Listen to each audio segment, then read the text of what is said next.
ప్రకాశం జిల్లా ఎర్రగొండపాలెంలో ఓవైపు న్యాయపరమైన డిమాండ్ల కోసం అంగన్వాడీల ధర్నా, మరోవైపు తాళాలు పగలగొట్టి అంగన్వాడీ కేంద్రాలను స్వాధీనం చేసుకుంటున్నటువంటి అధికారులు, అంగన్వాడీ కార్యకర్తలు ఒకవైపు ధర్నా చేస్తుంటే రెవెన్యూ అధికారులు అంగన్వాడీ సెంటర్లకు తాళాలు పగలగొట్టి మహిళా పోలీసులకు తాళాలు అందజేశారు.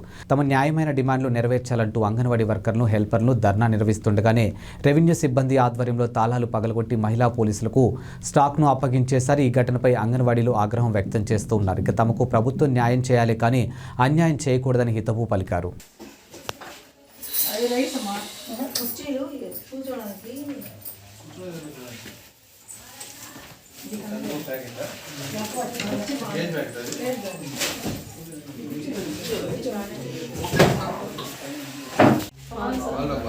బయట ఉన్నాయి పాలే, లోపల ఉన్నాయి ఇవి పాలే.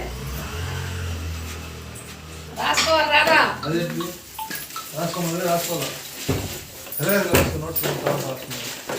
పాలు అదేంటి మేడం? కనగవా? కందిపప్పు ఎన్ని ప్యాకెట్లు చూడు.